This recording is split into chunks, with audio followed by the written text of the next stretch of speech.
Hồi thứ hai, Trương Phi nổi giận đánh Đốc Bưu, Hà Tiến lập mưu giết Im Hoạn. Nói về Đổng Trác, tự là Trọng Dĩnh, người xứ Lũng Tây vùng Lâm Thao, làm quan thái tú quận Hà Đông, vốn có tính kiêu ngạo. Hôm ấy hắn khinh mạng Quyền Đức, Trương Phi muốn vào giết đi. Quyền Đức cùng dân Trường vội ngăn lại, can rằng hắn là vị quan phụng mạng triều đình, không nên giết. Phi nói, nếu mà không giết cái thằng ấy, lại ở đây làm bộ hạ, nghe lệnh nó, thì em không thể chịu được. Hai anh ở lại, em xin đi nơi khác vậy. Quyền Đức nói, ba chúng ta đã thề cùng sống chết, há lại phân ly sao? Thôi, cùng đi nơi khác là xong. Phi nói, có như vậy thì em mới giải được cơn tức. Ba anh em bèn kéo quân đi gấp ngày đêm, tới theo Chu Tuấn. Tuấn đối đãi rất hậu, hợp binh làm một, tiến đánh Trương Bảo. Lúc ấy Tào Tháo cùng Hoàng Phủ Tung đánh nhau to với Trương Lương ở Khúc Dương, còn Chu Tuấn đánh Trương Bảo. Bảo đem 8-9 vạn quân giặc đóng đồn phía sau núi. Tuấn sai Quyền Đức đi tiên phong chống giặc. Trương Bảo sai phó tướng Cao Thăng thúc ngựa ra thách đánh. Quyền Đức cho Trương Phi ra đấu. Chỉ đánh có vài hiệp, Phi đã đâm Thăng chết lăn xuống ngựa. Quyền Đức thúc quân đánh Tràng Sang. Trương Bảo ngồi trên ngựa xủ tóc cầm gươm làm yêu thuật. Bỗng thấy gió nổi sấm răng, rồi một luồng khí đen từ trên trời bay xuống. Trong đó vô số người ngựa hiện ra như sắp xông tới đánh giết. Quyền Đức hoang mang, vội lui quân chạy về. Quân rối loạn, bị thua trận ấy. Chu Tuấn bàn với Quyền Đức. Nó dùng tà thuật. Vì ngày mai chúng ta nên giết chó mổ dê, lấy máu chia cho quân sĩ, đem phục trên gành núi. Chờ giặc đuổi theo tới đó mà phóng xuống, sẽ phá được phép yêu quái. Quyền Đức nghe lệnh, sai Quan Công, Trương Phi, mỗi người dẫn 1000 quân đi phục trên núi, dự phòng sẵn máu lợn, máu chó, máu dê, những uế vật trấn yểm yêu quái. Hôm sau, Trương Bảo phất cờ đánh trống, kéo tới khiêu chiến. Quyền Đức lại ra đánh. Đang khi đánh nhau, Bảo lại xủ tóc, niệm chú làm phép. Sấm gió nổi lên, trời đất tối tăm, cát bay đá chạy, và luồng hắc khí sa xuống. Người ngựa lại ùng ùng kéo xuống theo. Quyền Đức quất ngựa bỏ chạy. Trương Bảo xua quân đuổi riết. Bảo vừa đuổi tới đầu núi, Quan Trương liền cho Phục từ trên cao nổ pháo lệnh, rồi phóng uế vật đầy rẫy. Tức thì những người giấy, ngựa cỏ từ không trung lá tả rơi xuống đất. Sấm im, gió ngừng, cát đá không bay nữa. Chú thích. Thì ra phép tắc chỉ có thế. Đã hết phép thì hết đời mất. Đọc tiếp. Trương Bảo thấy phép thuật bị phá, vội toan quay về. Nhưng Quan Công đã chặn bên tả, Trương Phi đánh bên hữu, chặn mất phía sau. Quyền Đức, Chu Tuấn quay đánh ập mặt trước. Quân giặc chết vô số. Quyền Đức nhìn thấy lá cờ đề địa công tướng quân, liền phi ngựa đuổi theo riết. Trương Bảo cướp đường mà chạy. Quyền Đức giương cung bắn thêm một phát, trúng vai bên tả của Bảo. Hắn mang luôn mũi tên chạy vào Dương Thành, rồi đóng cửa cố thủ không ra đánh nữa. Chu Tuấn chia quân đi dây thành đánh phá. Một mặt sai người đi thăm dò tin tức Hoàng Phủ Tung. Khi thám tử trở về mới biết rằng Hoàng Phủ Tung đại thắng đã báo tiệp về triều. Triều đình thấy Đổng Trác bị thua, sai Tung tới thay Trác đánh Trương Dốc. Tung kéo quân tới thì Dốc đã chết vì bệnh. Chú thích. Ông Thiên hết đời. Đọc tiếp. Trương Lương thay anh cầm quân, bị Tung đánh cho thua 7 trận liền. Tung chém được Lương ở Khúc Dương. Chú thích. Đến lượt ông Nhân cũng ra đi. Đọc tiếp. Lại phá quan tài Trương Dốc, đem phanh thây các lấy thủ cấp gửi về Kinh Sư. Dư đảng của giặc đầu hàng. Triều đình gia phong Hoàng Phủ Tung làm xa kỵ tướng quân, lĩnh ký châu mục. Chú thích. Quan trấn thủ một châu là thứ sử, coi một quận là thái thú, kém một chút. Thứ sử có danh vọng được phong thêm chức mục nữa. Mục là chăn dắt dân chúng, có ý cao cả, cũng như các vị giám mục chăn con chiên vậy. Đọc tiếp. Tung lại dân biểu tâu rõ, Lư Thực có công không tội. Triều đình phục chức cũ cho Lư Thực. Tào Tháo cũng có công lao, được thăng tế nam tướng, đã đi nhậm chức rồi. Chu Tuấn nghe thám tử kể rõ, liền thôi thúc binh sĩ, dốc hết công sức phá Dương Thành. Thế giặc lâm nguy. Có tướng giặc là Nghiêm Chánh, đâm chết Trương Bảo, cắt đầu ra nạp xin hàng. Chú thích. Ông Địa cũng đi nốt. Đọc tiếp. Thế là Chu Tuấn dẹp yên được mấy quận, báo tiệp cho triều.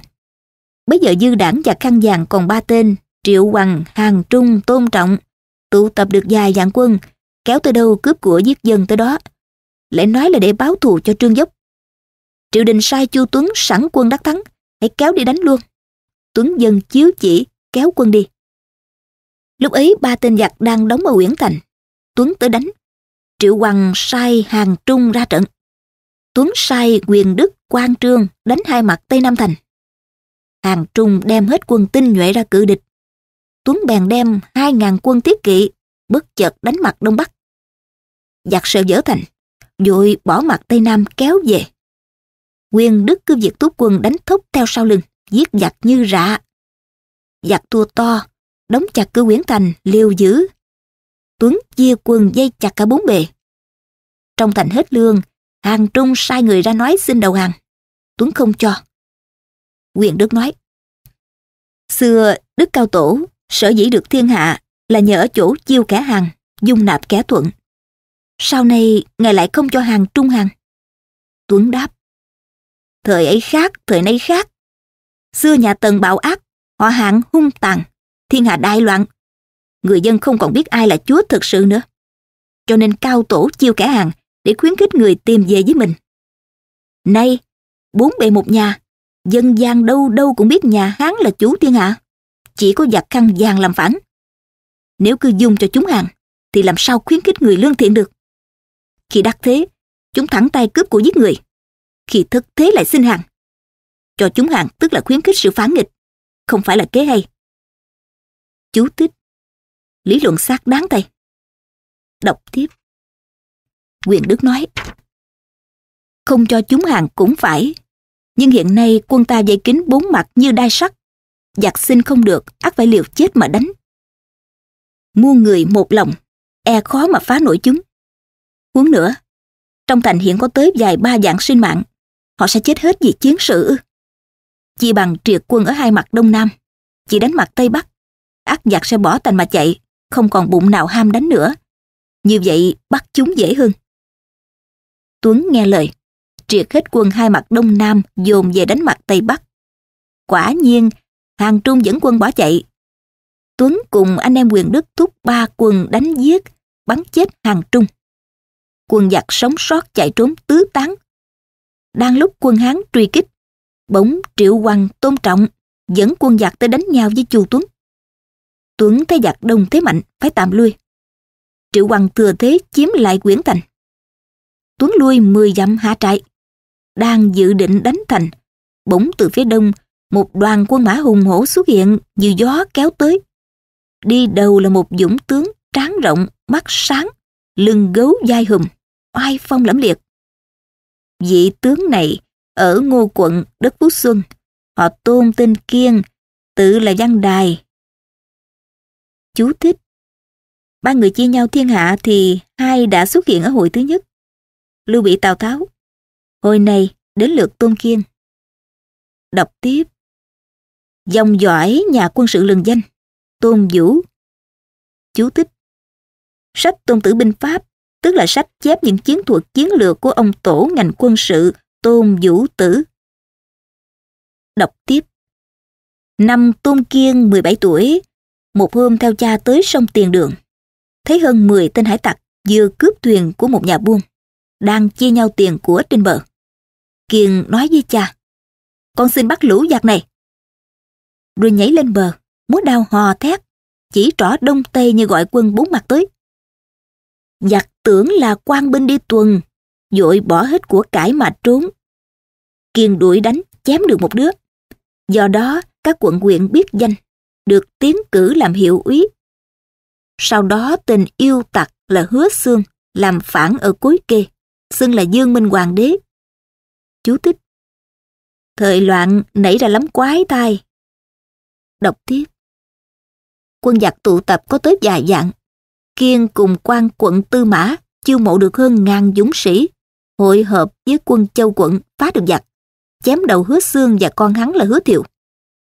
Quan thứ sử là Tang Mân dâng biểu về triều Tâu Công và cử Kiên làm quan thừa ở Diêm Độc, sau đổi sang Hu Di thừa, rồi lại làm Hạ Bì thừa.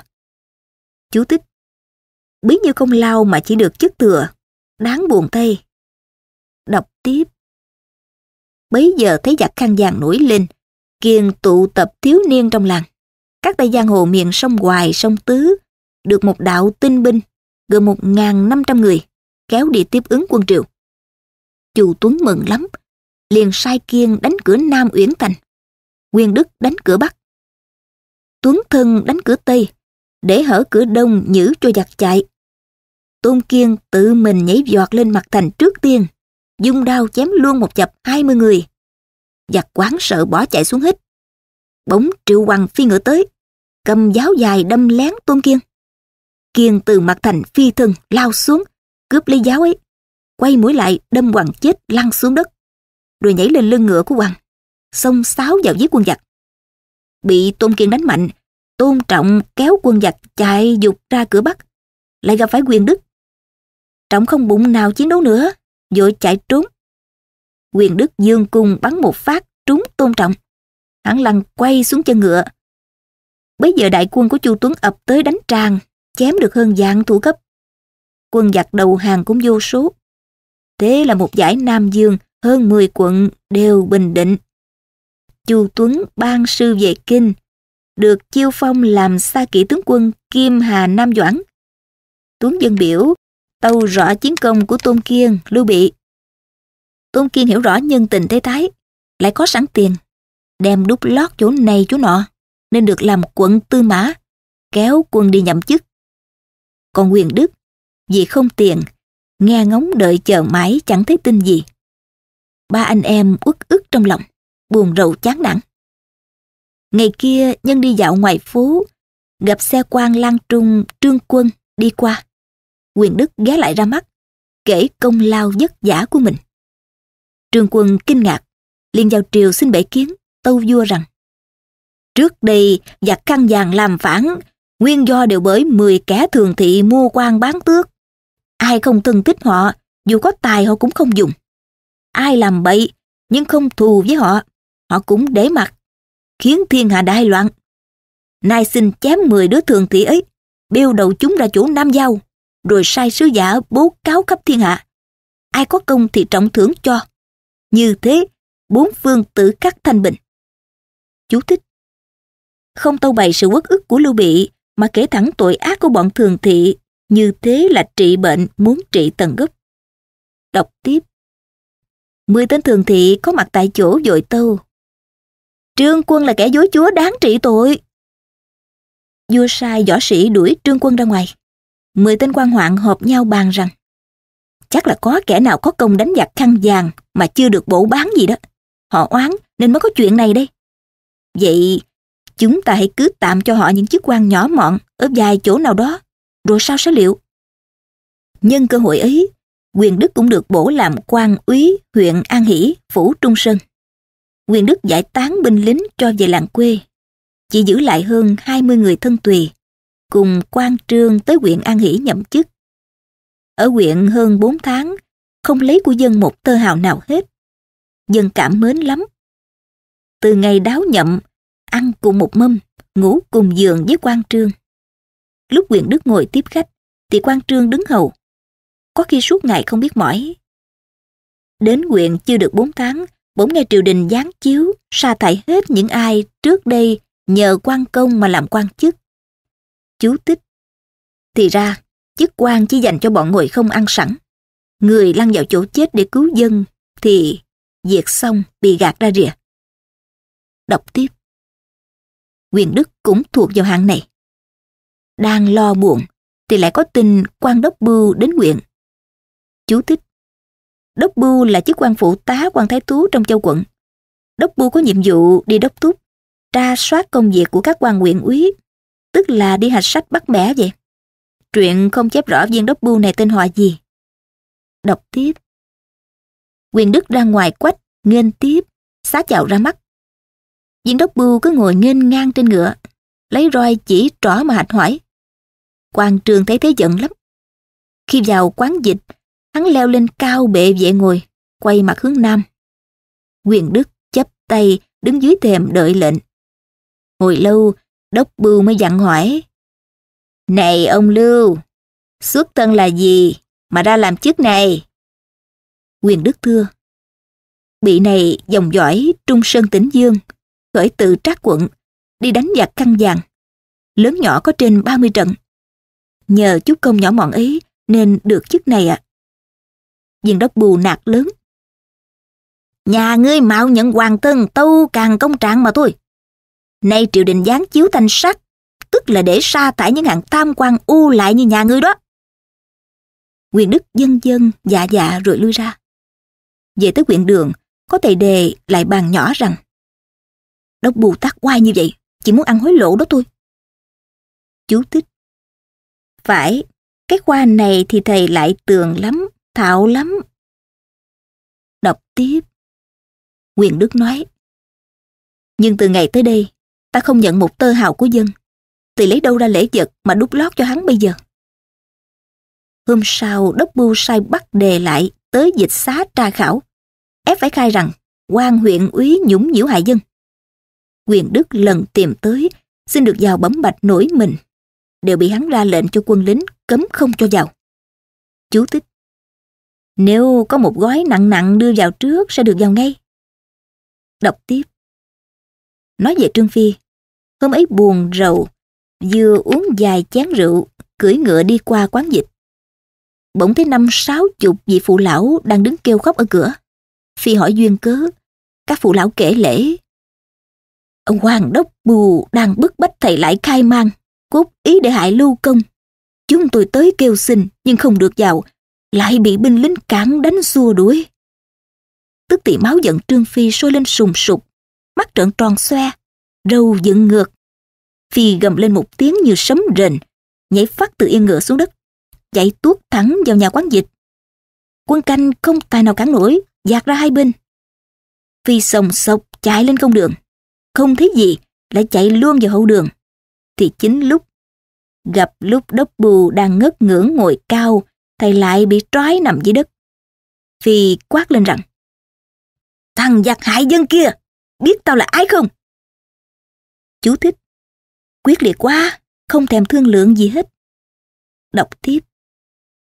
Đốc bu chưa kịp khai khẩu một tiếng, đã bị Phi nhảy chồm lên túm lấy tóc, lôi sền sệt như chú mèo con lôi chuột. Ra khỏi quán dịch, lôi luôn về cứ huyện, trói vào chuồng ngựa. Đoạn cứ bẻ cành liễu, giang thẳng cánh mà lèn vào hai bên hông hắn. Chú thích. Cách tay ông mà quật dục thì không khẽ rồi. Đọc tiếp. Phi quất liên hồi, gãy luôn 10 cành liễu. Chú thích. Chủ ý của đốc bu muốn ăn 10 to vàng, mà té ra ăn 10 cành liễu. Hoặc giả đây là thâm ý hối lộ của Trương Phi chăng? Đọc tiếp.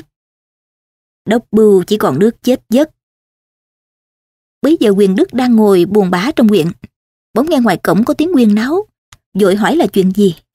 Tả Hữu vào thưa rằng: Không hiểu Trương tướng quân trói người nào và đang đánh đập dữ lắm ạ. Quyền Đức vội ra xem, thì thấy người bị trói tròn như con heo ấy chẳng phải ai xa lạ, chính là quan lớn đốc bu. Quyền Đức sợ hãi, vội ngăn tay Trương Phi hỏi duyên cớ. Phi nói: Cái thằng mọt dân này, để em đánh chết nó đi cho rồi. Đốc bu cố kêu lên: Ông Quyền Đức cứu tôi, cứu tính mạng tôi với. Quyền Đức vốn nhân từ quảng đại, vội thác bảo Trương Phi đứng dẹp ra. Quan công bước tới bàn rằng: Huynh trưởng vất vả lập bao công lớn mới được chức quyền ấy, thế mà nay bị gã đốc bu làm nhục. Em nghĩ chỗ bụi rậm bờ gai không phải chỗ chim phượng hoàng đậu. Thôi thì dứt khoát tên này, bỏ quan về làng, rồi sẽ mưu đồ việc lớn. Quyền Đức bèn lấy ấn buộc treo vào cổ Viên Đốc Bưu mà mắng. Cứ như cái tội hại dân của ngươi thì đáng giết đi. Nhưng ta tha cho tính mạng ngươi đó. Ta trả ấn đây. Từ nay ta đi khỏi huyện. Đốc Bưu thoát chết, về cáo với quan thái thú Định Châu. Thái thú tư giấy đi các quận các phủ, truyền truy nã 3 anh em Quyền Đức. Lưu Quang Trương bấy giờ đã sang Đại Châu, ở nhờ Lưu Khôi. Khôi thấy Quyền Đức là người trong họ thì hậu đãi lắm, cho ẩn trong nhà bình an vô sự. Nói về 10 tên thường thị đã nắm hết quyền lớn, mặc sức mưu với nhau làm bậy. Ai không theo, bị chúng giết hại. Triệu Trung, Trương Nhượng sai người đi tới nhà các tướng sĩ phá giặc khăn vàng khi trước, đòi phải nạp vàng bạc gấm dốc. Ai không có của hối lộ, bị bọn chúng tâu vua bãi chức. Ngay đến Hoàng Phủ Tung, Chu Tuấn, vì không chịu đút lót, cũng bị mất quan tước. Vua lại phong bọn Triệu Trung làm xa kỵ tướng quân. Bọn đồ đảng Trương Nhượng, 13 người, đều được phong liệt hầu. Triều chánh rối ren, nhân dân thán oán. Do đó, ở quận Trường Sa, có tên Khu Tinh nổi loạn. Ở Ngư Dương có bọn Trương Cử, Trương Thuần làm phản. Cử xưng thiên tử, Thuần xưng đại tướng quân. Biểu văn cấp báo bay như tuyết bất về triều. Bọn thường thị đem giấu hết, không cho vua biết. Một hôm, vua Ngự ở Hậu Viên, đang yến ẩm với bọn thường thị. Quan giáng nghị đại phu Lưu Đào đi thẳng vào, quỳ trước mặt vua mà khóc. Vua hỏi duyên cớ, Lưu Đào tâu: Vận mệnh thiên hạ chỉ một sớm một chiều là nguy, mà bệ hạ ngồi yến ẩm như lũ im loạn thế này ư? Vua phán: Nước nhà thái bình vô sự, có gì là nguy cấp đâu. Đào tâu: 4 vương giặc giả nổi như ông hiện đang xâm chiếm châu nọ quận kia. Cái tai vạ này chỉ bởi 10 đứa thường thị buôn quan hại dân mà ra cả. Chúng nó dối vua loạn phép, cho nên những người ngay thẳng đều bỏ mà đi. Nguy đến trước mắt rồi. Nghe vậy, 10 tên thường thị đều quỳ xuống, trật mũ ra, phủ phục trước mặt vua mà tâu rằng: Quan đại thần đã không dung, lũ hạ thần ắt phải chết.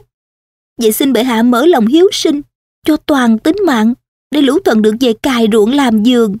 Nguyện đem hết gia tài giúp nước, nuôi quân phá giặc. Tâu xong, chúng khóc rống lên một loạt rất thảm thiết. Vua nổi giận mắng Lưu Đào rằng: Nhà ngươi cũng có đầy tớ, sao lại không dung kẻ hầu người hạ của trẫm? Mắng rồi, thét võ sĩ đem chém. Lưu Đào kêu lớn rằng: Thần chết đi có tiếc gì thân, chỉ tiếc cái cơ đồ nhà Hán gây dựng 400 năm, nay chỉ một sớm mà mất. Võ sĩ dìu Đào ra ngoài, sắp sửa hành hình. Bỗng một vị đại thần bước vào quát: Không được hạ thủ, để ta vào can vua đây. Võ sĩ nhìn lại, thì ra quan tư đồ Trần Đam. Đam đi thẳng vào hỏi vua: Lưu Giáng Nghị có tội gì mà giết? Linh đế nói: Tội sàm bán cẩn thận, và dám nói động tới trẫm. Chú thích: Thì ra quý thằng hầu hơn bầy tôi rừng cột. Đọc tiếp. Đam nói: Hết thảy nhân dân trong thiên hạ, ai ai cũng muốn ăn thịt sống 10 đứa thường thị. Sao bệ hạ kính nể chúng như cha mẹ? Không một tấc công lao mà đứa nào cũng được phong tước hầu. Huống chi lũ phong tư kết liên với giặc khăn vàng đã toan làm đội phản, mà nay bệ hạ còn chưa tỉnh thì xã tắc đổ mất. Linh đế nói: Phong tư làm phản, hư thực mù mờ không rõ. Còn như trong 10 kẻ thường thị, há lại không có 1-2 kẻ là trung thần sao? Trần Đam đập đầu xuống đất, nhất định can vua kỳ được. Vua nổi giận, sai trói lại đem hạ ngục cùng với Lưu Đào. Ngày đêm ấy, bọn thường thị kéo vào ngục giết chết 2 ông. Rồi chúng giả chiếu vua, phong Tôn Kiên làm thái thú Trường Sa, sai đi đánh Khu Tinh. Chưa đầy 50 ngày, Kiên đã dẹp xong, dân biểu báo tin thắng trận. Dùng Giang Hạ đã bình định, Kiên lại được phong Ô Trình Hầu. Lưu Ngu thì được phong U Châu, một lĩnh binh tới Ngư Dương đánh Trương Thuần, Trương Cử. Bấy giờ Lưu Khôi ở Đại Châu viết thư tiến cử Quyền Đức tới ra mắt Lưu Ngu. Ngu rất mừng, cử Quyền Đức làm đô úy, đem quân đánh giặc. Đánh phá kịch liệt 2-3 ngày liền, nhuệ khí càng hăng. Trương Thuần vốn là kẻ hung bạo hay chém giết, lòng quân sinh biến. Một tên đầu mục lừa giết chết Trương Thuần trong trướng, đem thủ cấp ra nạp Quyền Đức, rồi kêu gọi quân giặc ra hàng hết. Trương Cử thấy tình thế nguy, cũng tự tử luôn. Ngư Dương bình định, Lưu Ngu dâng biểu tâu rõ công lớn của Lưu Bị. Triều đình bèn xá tội đánh đốc bưu và phong chức hạ mật thừa, rồi thăng cao đường úy. Chú thích: khoái cho Trương Phi được đánh một trận giặc mọt sướng tay. Đọc tiếp. Sau đó Công Tôn Toản lại dâng biểu trần thuật công lao của Quyền Đức khi dẹp giặc Khăn Vàng trước kia, và tiến cử làm biệt bộ tư mã, lãnh chức Bình Nguyên huyện lệnh. Triều đình ưng cho. Quyền Đức tới trấn nhậm Bình Nguyên, có đủ tiền lương quân mã. 3 anh em lại được thanh nhàn. Lưu Ngu có công dẹp giặc, được phong làm thái úy. Chú thích: đúng ra chỉ là công Lưu Bị.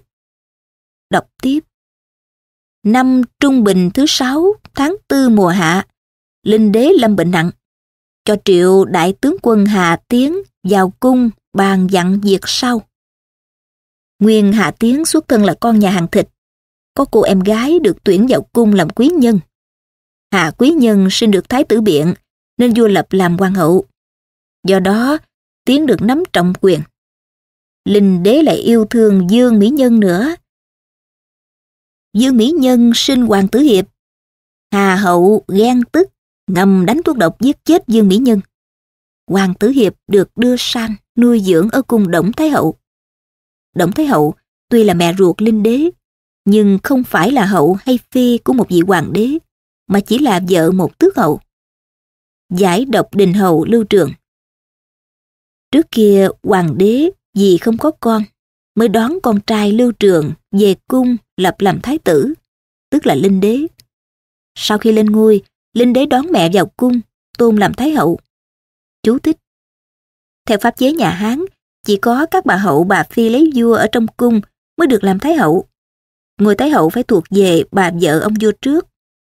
Tuy bà ấy không đẻ ra vua sau. Mà Linh Đế đã đón mẹ về cung tôn làm thái hậu, sao không đón luôn cha về triều mà tôn làm thái thượng hoàng? Đọc tiếp.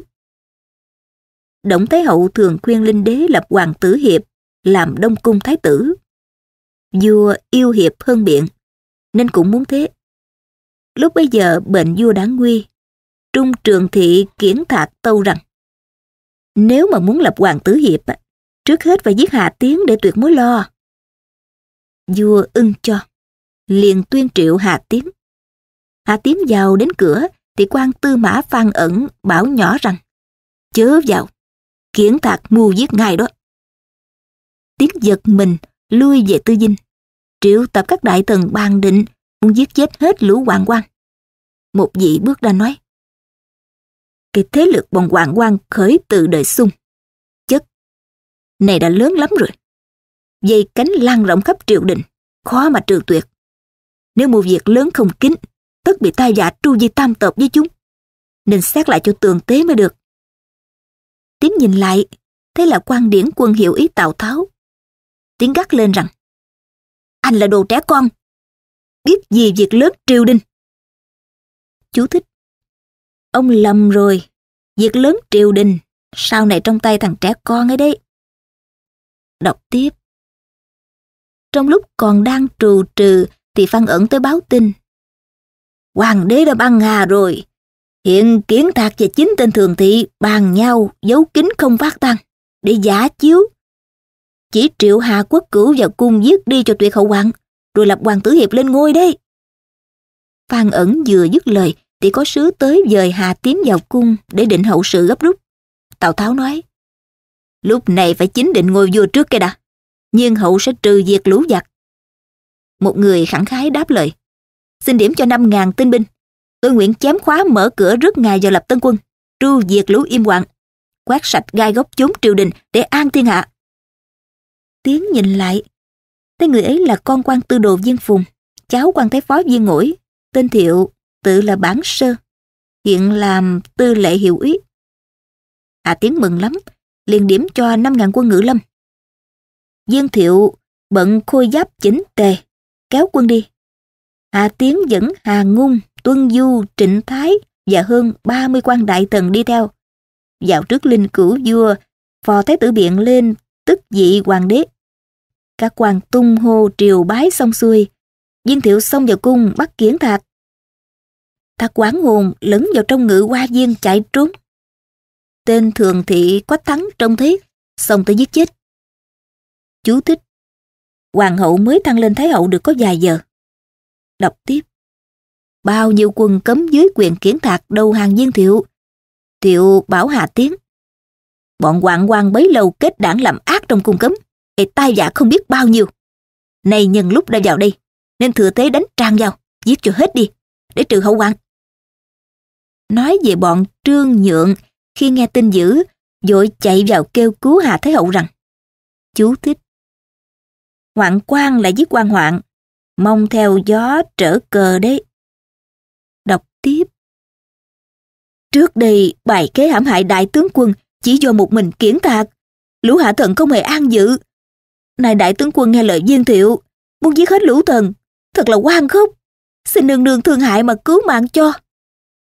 Lạ vì lòng dạ nhu nhược của đàn bà, Hà Thái hậu liền an ủi: các ngươi đừng lo, ta sẽ che chở cho. Rồi truyền chỉ triệu Hà tiến vào cung, bảo nhỏ rằng: anh em chúng ta xuất thân hàng di, nếu không có bọn Trương Nhượng giúp, thì làm sao được phú quý như ngày nay. Tên Kiển Thạc bất nhân mưu hại anh, thì nó đã bị giết rồi. Sao anh nghe lời kẻ khác mà định giết hết hoạn quan, làm phương hại phép tắc chốn cung di do các tiên đế đặt ra? Hà Tiến nghe lời, lui ra bảo các quan: Kiển Thạc thiết kế hại ta, nên tru diệt toàn gia tộc. Ngoài ra không nên tàn sát thêm kẻ khác nữa. Viên Thiệu vội nói: nhổ cỏ mà không hết rễ, ắt mang dạ thiệt thân. Tiến nói: thôi, ý ta đã quyết, ông đừng nhiều lời nữa. Các quan đều rút lui. Hôm sau Hà Thái hậu sai Hà Tiến cắt đặt các vị thượng thư trong triều và phong tặng cho khắp các quan.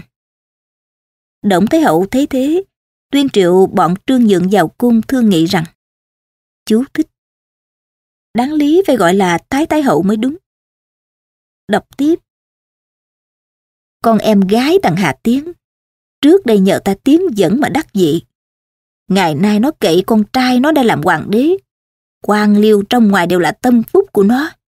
Nó quá lòng quyền uy, thì ta phải làm thế nào? Trương Nhượng tâu: vậy thì nương nương cứ ra triều, buông rèm thính chính, phong tước dương cho hoàng tử hiệp, thăng quốc cửu Đổng Trọng lên chức lớn, nắm giữ lấy binh quyền, và trọng dụng bọn hạ thần đây, thì việc lớn có thể nên lắm. Đổng Thái hậu rất mừng.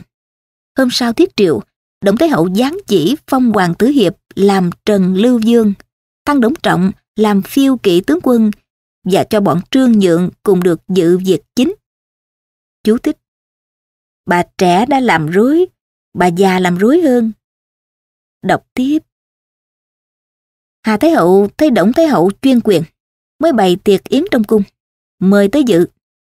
Yến ẩm nửa chừng, Hà Thái hậu đứng dậy rót một chén rượu dâng Đổng Thái hậu, xá hai xá rồi nói: chúng ta là đàn bà, theo lẽ không nên dự vào triều chính.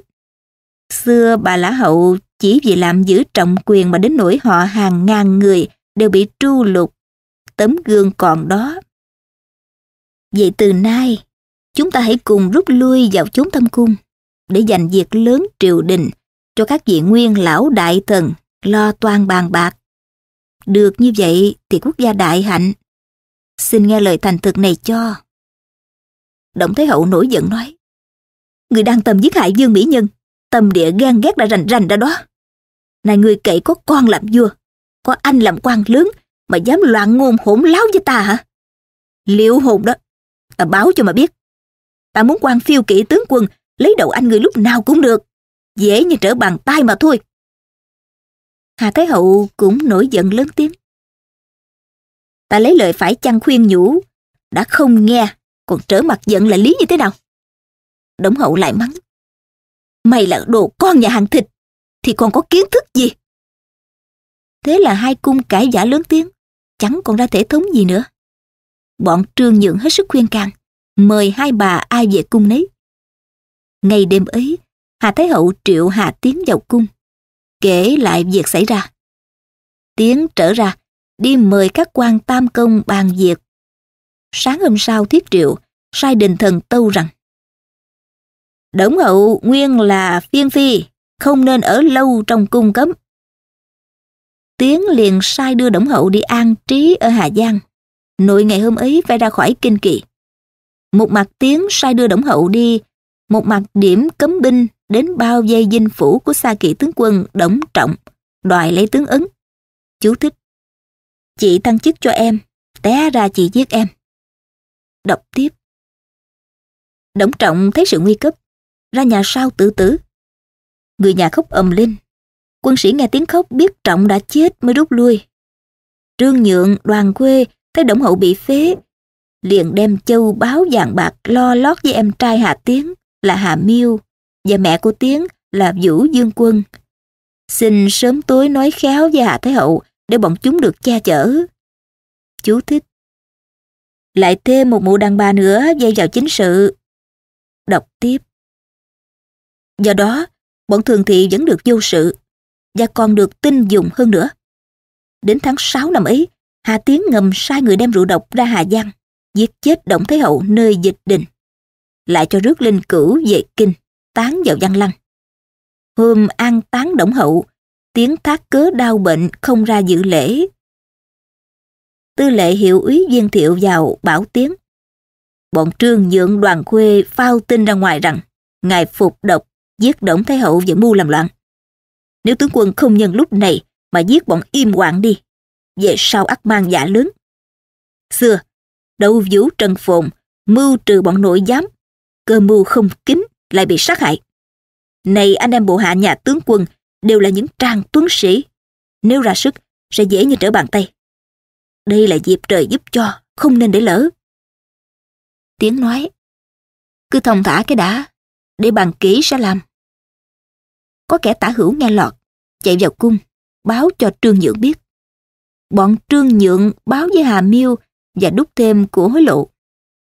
Miêu được của mắc tích lại, vào tâu Hà Thái Hậu rằng đại tướng quân nhà ta phụ tá quân mà không lo làm điều nhân từ, chỉ chuyên chém giết vô nhân đạo. Nay lại muốn giết hết thập thường thị, ấy là đường lối gây ra loạn lạc đó. Hà Hậu cho là lời nói phải. Liền sau đó, Hà Tiến vào bày tỏ ý muốn diệt trừ im quạng. Hà Hậu nói, nội giám quan thống lĩnh cấm quân lo việc cung đình, phép tắc nhà Hán từ xưa vẫn thế. Nay tiên đế vừa mới qua đời, anh đã toan giết cựu thần của người, như thế không phải là trọng tông miếu đâu.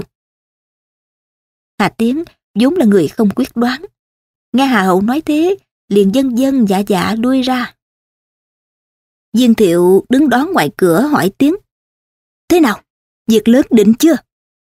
Thái Hậu không cho phép, biết làm sao, nên triệu anh hùng bốn phương kéo quân về kinh mà giết hết im quạng. Lúc bấy giờ, dẫu Thái Hậu không ưng, sự cũng đã rồi. Tiến ưng ý gật đầu khen, kế này hay lắm.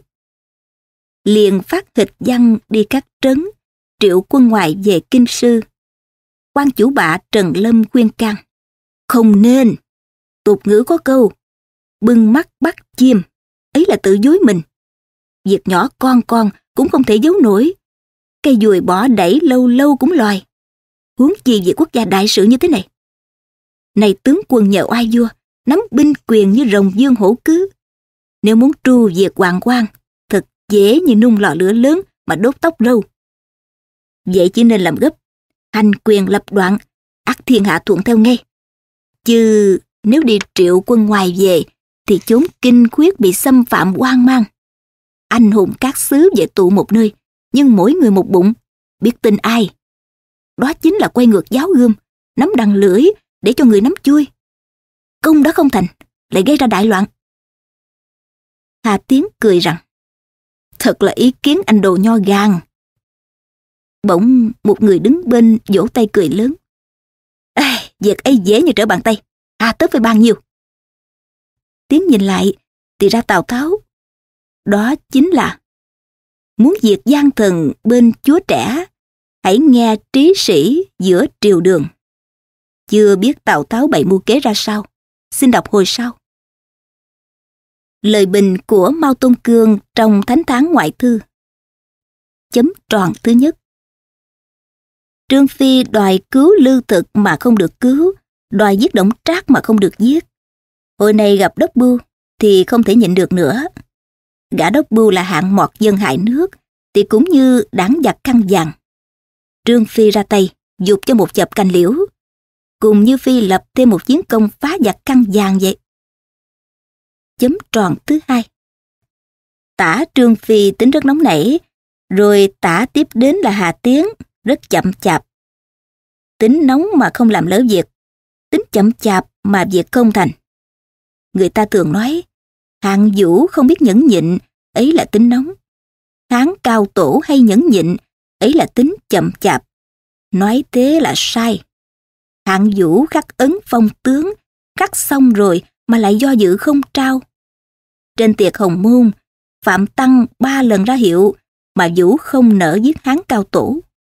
Đó chính là cái bệnh chậm chạp dung dăng. Ai bảo Vũ nóng tính? Đến như Hán cao tổ thì cần bỏ 4 vạn cân vàng, bỏ ngay. Các đất Tam Tệ, Cửu Giang, Đại Lương cần phải cắt thì cắt ngay. Ấn 6 nước đã khắc, cần phải hủy, bỏ liền.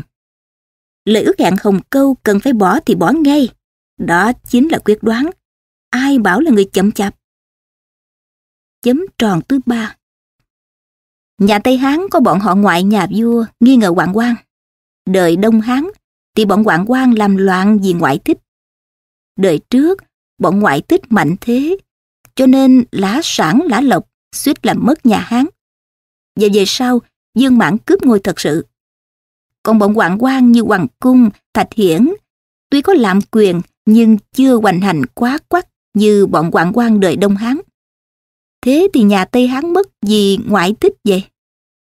Nhà Đông Hán thì không thế. Ngoại thích xung đột với Hoạn Quan, mà dùng Hoạn Quan trừ ngoại thích thì thường được diệt. Như Trịnh Chúng giết Đậu Hiến, Đan Siêu giết Lương Ký vậy. Dùng ngoại thích để mưu trừ Hoạn Quan thì thường không xong. Như Đậu Vũ bị hại hồi trước, Hà Tiến bị hại hồi sau vậy. Nhưng Đậu Vũ trừ Hoạn Quan không xong, chỉ bị thiệt thân. Hà Tiến trừ không xong, làm mất cả nước. Vì sao thế? Thưa rằng, vì gọi quân ngoài về mà nên tai vạ. Ngoại thích trừ Hoạn Thụ không xong, gọi quân ngoài về triều thì thắng được. Nhưng chống hùm cửa trước lại đón soái cửa sau, thì nước như vậy không còn là nước của vua nữa. Làm cho nhà Hán loạn, ý là bọn Hoạn Quan. Làm mất nhà Hán, ý là bọn ngoại thích. Ngoại thích là kẻ triệu quân ngoại trấn kéo về triều, thì cũng có thể nói nhà Đông Hán mất vì bọn ngoại thích vậy. Chấm tròn thứ tư. Hồi trước, đang kể chuyện Lưu Quyền Đức, bỗng kể xen chuyện Tào Tháo. Hồi này, đang kể chuyện Quyền Đức, cũng kể xen chuyện Tôn Kiên vào. Như thế là vì Tháo là ông tổ mở nghiệp nước Ngụy, Kiên là ông tổ nước Ngô. Thiên hạ do đó mà chia 3 chân vạc vậy. Tuy người ngồi giữ một chân vạc là Tôn Quyền, nhưng mở đầu phải kể Tôn Kiên từ đây. Phần này là chỗ đại quan mục của toàn thể bộ truyện. Trước khi 3 nước lớn sắp hưng lên, có 3 tên giặc cỏ dẫn mối. 3 tên giặc cỏ đã chết, vẫn còn rớt lại nhiều tên giặc cỏ khác để làm dư ba. Văn Tam Quốc Chí diễn nghĩa hay ở chỗ như thế, chứ không kể chuyện đột ngột, cộc lốc như các tiểu thuyết khác.